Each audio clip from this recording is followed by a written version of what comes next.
کہ تو مٹی ہے نا، یہ مٹی ہے. آیا غلطی یہاں پر ہو گئی کہ وہ نسبت کو نہ دیکھ سکا، وہ تعلق کو نہ دیکھ سکا، وہ رشتے کو نہ دیکھ سکا جو اللہ نے اس سے قائم کر لیا تھا. وہ کیا دیکھ گیا؟ مٹی دیکھ گیا. مٹی ہے نا. اور ایک دوسرا احساس یہ ہوا کہ اس نے تو ابھی ایک سجدہ بھی نہیں کیا، ہم تو بہت سجدہ کیے ہوئے ہیں. غور کیجئے گا، یہ وہ باتیں ہیں جن سے ہمارا آپ کا واسطہ بھی پڑتا ہے نا. ایک آدمی کو میں نے راستے میں دیکھا، اس کے بال الجھے ہوئے ہیں، اس پر گرد جمی ہوئی ہے، چہرہ گندا ہے، دامن آلودہ ہے، طبیعت پریشان ہے، کسی طرح بھی پسندیدہ نہیں ہے. تو میرے دل میں خیال پیدا ہوگا گندا ہے، حقیر ہے. کوشش کریں گے کہ ہم بچ کے گزر جائیں، اس کی طرف متوجہ نہ ہو، میری طبیعت اس میں نہ الجھے.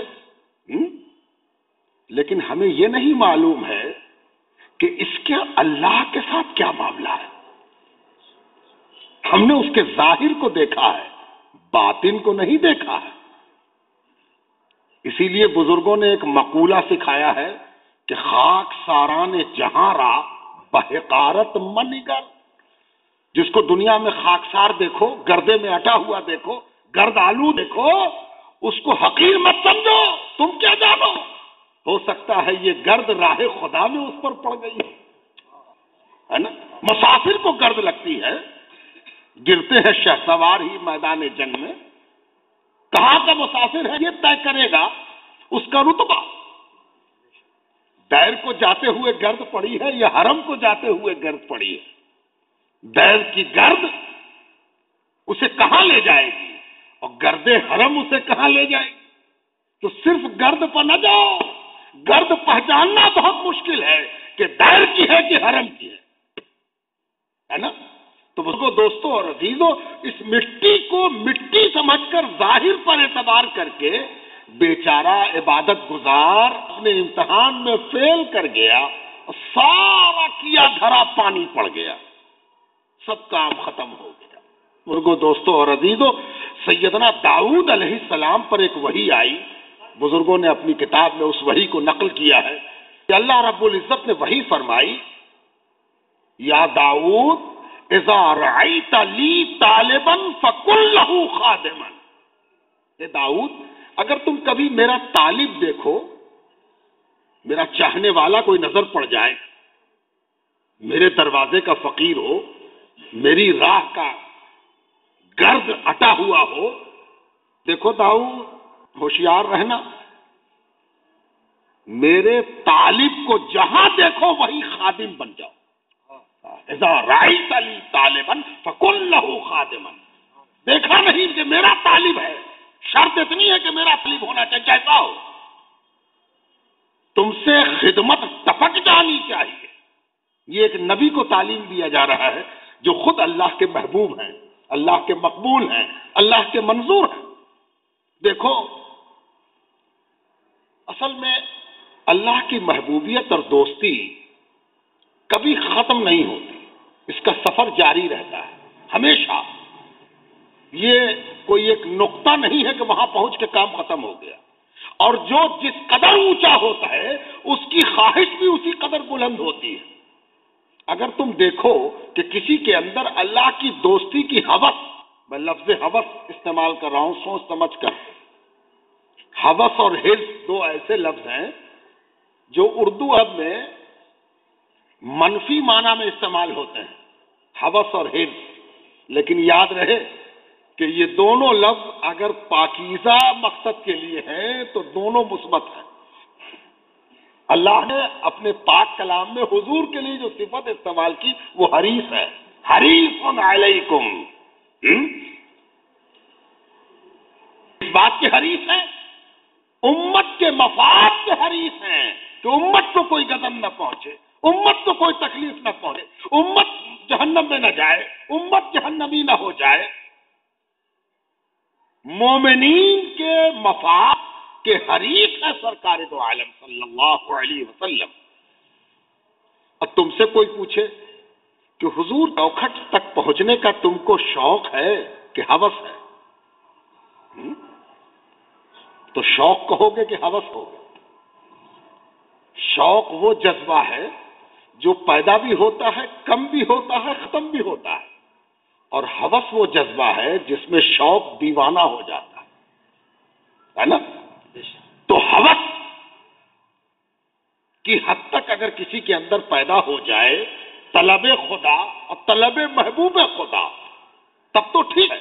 اور اگر کسی کو دیکھو کہ وہ محبوب خدا سے دل اس کا بھر گیا ہے، اللہ کی محبت اور اللہ کے چاہنے والوں کی محبت سے اس کا دل اب خالی ہو گیا، وہ سمجھتا ہے کہ اب ہم ہو گئے، تو سمجھ لو کہ وہ کچھ نہ ہوا ہے، کچھ نہ ہوا ہے۔ کیسے؟ سنو، اس دنیا میں، اس روئے زمین پر سب سے بڑے اللہ کے محبوب کون ہیں؟ سارے جملہ مخلوقات میں اگر کوئی پوچھ بیٹھے کہ اللہ کا سب سے بڑا پیارا کون ہے، تو فوراً جواب آئے گا آقا و مولا محمد رسول اللہ صلی اللہ علیہ وسلم۔ جانتے ہو ایک بار کیا ہوا؟ حضور صلی اللہ علیہ وسلم اپنی پاکیزہ مجلس میں تشریف فرما ہے، جلوہ افروز ہے۔ اتنے میں ایک سردار آ گیا جو ابھی ایمان نہیں لایا، کافروں کا سردار ہے، ایک قبیلے کا سردار ہے۔ وہ آ گیا، ظاہر ہے کہ حضور کے پاس لوگ اس لیے آتے تھے کہ حضور کو قریب سے دیکھیں، حضور کے منہ سے بات سنیں۔ کوئی آزمانے آتا تھا، کوئی ٹوہ لینے آتا تھا، کوئی حضور کو پرکھنے آتا تھا، الگ الگ انداز سے حضور کے پاس لوگ آتے تھے۔ اور سرکار دو عالم کوئی کسی نیت سے آیا ہو، منصب رسالت سے فرائض رسالت کی ادا کرنے میں کبھی سرے منہ بھی پیچھے نہ ہٹتے تھے۔ وہی اخلاص، وہی سچائی، وہی دیانتداری، وہی امانت داری ہے نا، دین کی امانت ان کے پاس رکھی ہوئی ہے۔ اور کوئی آیا تو حضور اس طرح اس کی طرف پڑھتے جیسے کہ اسی کے لیے امانت رکھی ہوئی ہو، لو لو لو لے لو لے لو لے لو، ہے نا، چاہے اس کی نیت جیسی ہو۔ اللہ اللہ، ایسا امین تو دنیا میں نہ کبھی دیکھا گیا نہ دیکھا سکتا۔ آنے والا بدنیتی سے آیا ہے، رسول نیک نیتی سے بڑھ رہا ہے نا۔ چنانچہ سرکار دو عالم پورے طور پر متوجہ ہوئے کہ سردار بات مان لے، بات سن لے، تاکہ اس کی پوری قوم سردار کی وجہ سے ایمان لے آئے۔ سرکار متوجہ ہوئے، اتنے میں ایک نابینا صحابی آ گئے، آنکھ سے دکھائی نہیں دیتا ہے، صحابی ہیں، حضور پر ایمان لا چکے ہیں، حضور پر فدا ہیں۔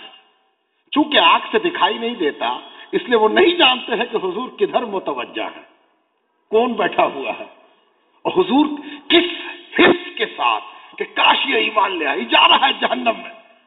اے اللہ، تو نے مجھ کو نبی بنایا ہے، رسول بنایا ہے، اے اللہ ہم اپنا منصب اور منصب کی ذمہ داری ایسا ادا کریں کہ یہ ایمان لے آوے اور یہ دوزخ میں جانے سے بچ جائے۔ پورے طور پر متوجہ ہے۔ اتنے وہ نابینا جو آئے تو دونوں کے درمیان میں آنے کی کوشش کر رہے ہیں اور پوچھ رہے ہیں یا رسول اللہ، یا رسول اللہ، ایک سوال پوچھنا تھا، ایک بات کہنی تھی۔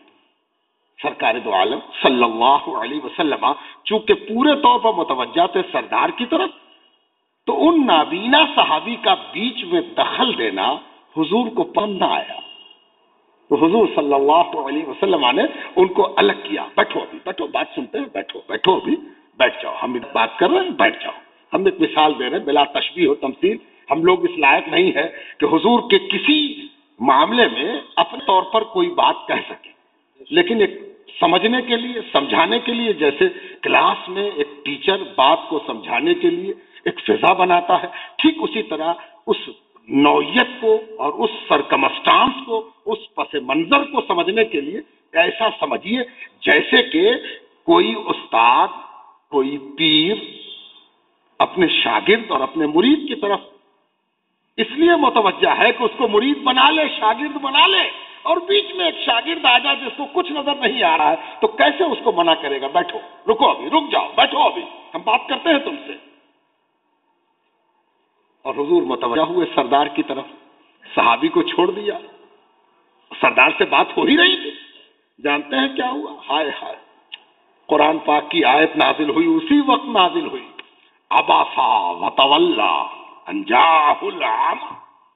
ناؤ اے میرے حبیب، جب آپ کے پاس آپ کا ایک اندھا چاہنے والا آیا، اندھا چاہنے والا آیا، آنکھ سے نہیں دکھائی دیتا، نابینا ہے،